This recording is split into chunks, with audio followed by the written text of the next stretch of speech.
Cả mình dồn chật khnia cứ chia bánh hà để cát lại nông ca tên nè tầm đòn cướp tầm rong riêng này mình tha ra camera câu riêng cua xa rư mật thẹt tầm nè tầm đòn snai hà rư cần lại với cả là mô bị chật nề bực cô nụ mình nè tràn tại miền ca tông sạch nông caประกัน ខ្លួន ច្រើន ពេក មូលហេតុ នៃ ការ មិន យល់ ចិត្ត គ្នា មាន កត្តា ដ៏ សំខាន់ ខ្លះៗ គឺ កត្តា មួយ មនុស្ស នោះ ធ្វើ អ្វីៗ ខុស ប្រស្រ័យ តាក់ទង មិន ច្បាស់លាស់ ឬ ការ មិន និយាយ ក្នុង អារម្មណ៍ ដែល ខ្លួន ចង់ បាន មិន ចូល ចិត្ត ក្នុង ភាគី ម្ខាង ទៀត ធ្វើ ខុស ពី ការ ចង់ បាន របស់ ខ្លួន ពិត ប្រាកដ កត្តា 2 ការ សន្និដ្ឋាន ឬ វា តម្លៃ លឿន ពេក ការ គិត និង វា តម្លៃ ជំនួស អ្នក ដទៃ ដោយ មិន បាន សួរ នាំ ឬ ផ្ទៀងផ្ទាត់ ឲ្យ ច្បាស់លាស់ ពី បុគ្គល ផ្សេង ទៀត ម្ល៉េះ ហើយ យក ខ្លួន នេះ ជា ធំ ធ្វើ អ្វីៗ ស្រែក តែ ខ្លួន គ្មាន ពេល ណា មក ទើស នឹង ខ្លួន ឡើយ កត្តា 3 ខ្វះ ការ ស្ដាប់ ដោយ យក ចិត្ត ទុក ដាក់ មនុស្ស ដែល មិន បាន សាមគ្គី គ្នា មិន ព្រម ព្រៀង គ្នា មិន ច្រើន មាន ការ ស្ដាប់ ឬ ស្ដាប់ ហើយ ដើម្បី រក តែ ពាក្យ តតាំង ឬ ចង់ ឈ្នះ កត្តា 4 ដំលៀន នៃ ទស្សនវិស័យ និង បទពិសោធន៍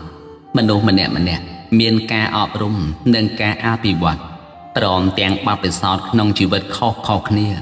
ក៏ ធ្វើ ឲ្យ របៀប មើល ឃើញ ពី បញ្ហា មិន ដូច គ្នា បើ មិន ចង់ ឲ្យ មាន បញ្ហា ចូល យើង ទាំង អស់ គ្នា ត្រូវ រៀន បើក ចិត្ត ឲ្យ ទូលាយ កុំ ខឹង ស្អប់ កុំ តប ត កុំ ចង់ ឈ្នះ ព្រោះ អ្វីៗ គ្រប់ យ៉ាង មិន បាន ប្រាថ្នា ដូច ចិត្ត ដែល ខ្លួន គិត ចង់ ឲ្យ អ្នក ដទៃ ធ្វើ ដូច ខ្លួន គ្រប់ ពេល នោះ ទេ ម្យ៉ាង ទៀត ព្រះ ពុទ្ធ ជា ម្ចាស់ ទ្រង់ ត្រាស់ ថា នានា ចិត្តតាំង ចិត្ត ផ្សេង គ្នា អ្នក នោះ ស្រឡាញ់ ពណ៌ នេះ អ្នក នេះ ស្រឡាញ់ ពណ៌ នោះ ស្រែក តែ គេ ទៅ ចោះ សំខាន់ គឺ យើង ត្រូវ យក សេចក្តី សុខ ផ្ទាល់ ខ្លួន ដាក់ នៅ ក្នុង ចិត្ត ទើប យើង បាន សុខ ចម្រើន ហើយ ចិត្ត របស់ អ្នក ដទៃ ក៏ រមែង ត្រេកអរ នឹង ការ រស់ នៅ ជាមួយ នឹង យើង ប្រកប ដោយ សុខ សុភមង្គល ផង ដែរ បើ ចិត្ត និយាយ ដោយ ស្មោះ ត្រង់ ចាប់ ពី អារម្មណ៍ និង តម្រូវការ របស់ ខ្លួន ដោយ ប្រើ ពាក្យ សម្ដី សម្របសម្រួល មិន ចោទ ប្រកាន់ តតាំង នោះ ចិត្ត របស់ អ្នក ដទៃ ក៏ រមែង ត្រេកអរ នឹង ការ រស់ នៅ ជាមួយ យើង ប្រកប ដោយ សុខ សុភមង្គល ផង ដែរ ចំពោះ ការ ស្ដាប់ យើង ទាំង ឡាយ ក៏ ត្រូវ តែ យក ចិត្ត ទុក ដាក់ និង ភាគី ម្ខាង ទៀត ត្រូវ ស្ដាប់ ពាក្យ សម្ដី គ្នា ឲ្យ បាន ច្បាស់លាស់ គឺជា អ្នក ស្ដាប់ ដ៏ ល្អ ទុក ពេល ភាគី ម្ខាង ទៀត និយាយ ឲ្យ ដោយ មិន កាត់ ចង្វាក់ និង មិន ប្រញាប់ ប្រញាល់ ការ ត្រូវ គ្រប់គ្រង អារម្មណ៍ ពេល ចំនួន ប្រសិន បើ អារម្មណ៍ កំពុង តានតឹង យើង គួរ ផ្អាក ការ ជជែក មួយ រយៈ សិន ដើម្បី ឲ្យ ចិត្ត ស្ងប់ មុន នឹង ត្រឡប់ មក ដោះស្រាយ សារ ជា ថ្មី វិញ ចំពោះ ការ ដោះស្រាយ នៃ បញ្ហា តាម ផ្លូវ ចិត្ត និង អារម្មណ៍ យើង តម្រូវ ឲ្យ មាន ការ ជជែក គ្នា ដោយ ផ្អែក ទៅ លើ ការ យល់ ចិត្ត ការ គ្រប់គ្រង អារម្មណ៍ ផ្ទាល់ ខ្លួន និង ការ បង្កើត បរិយាកាស ប្រកប ដោយ សុវត្ថិភាព ដើម្បី ឲ្យ ភាគី ទាំង សង ខាង ហ៊ាន លះបង់ ហើយ បើក បេះដូង និយាយ ដោយ ពាក្យ ពិត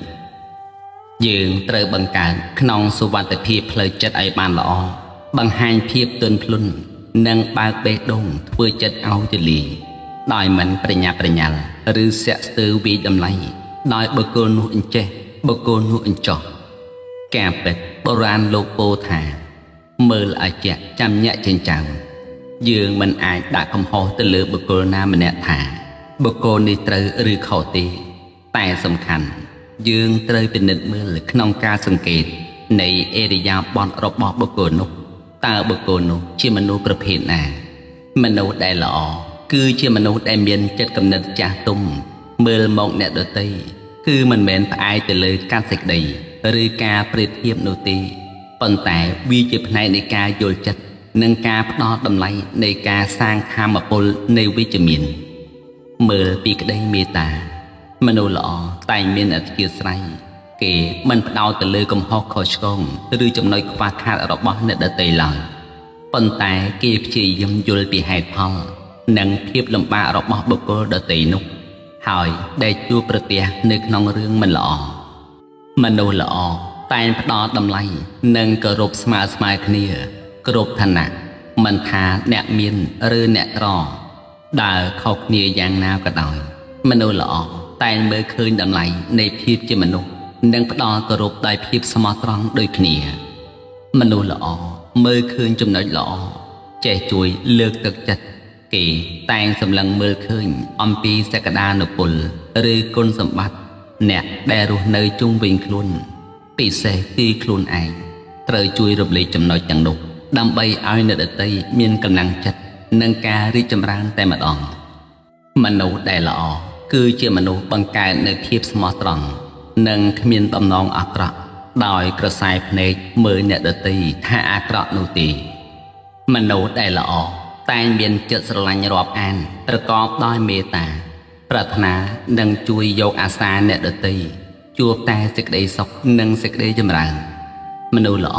តែងមានចិត្តអាណិតអាសូរចង់ជួយសង្គ្រោះអ្នកដទៃឲ្យផុតអំពីសេចក្តីទុក្ខលំបាកគ្រប់យ៉ាងមនុស្សល្អ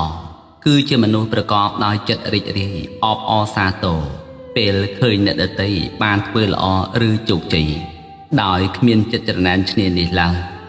មនុស្សល្អមានចិត្តតាំងនៅជាកណ្ដាលមានយុត្តិធម៌មិនលំអៀងជាក្រិតនិងចេះទប់ទល់ក្នុងអារម្មណ៍ចំពោះមុខដែលមានឧបសគ្គមកដល់ខ្លួនលក្ខណៈសម្បត្តិរបស់បុគ្គលដែលល្អមានអលោភៈចេះទូលីមិនលោភលន់ចង់បានរបស់គេចេះចែករំលែកចេះធ្វើទាននិងសង្គ្រោះអ្នកដទៃគុណសម្បត្តិរបស់បុគ្គលដែលល្អ1អលោភៈចេះទូលី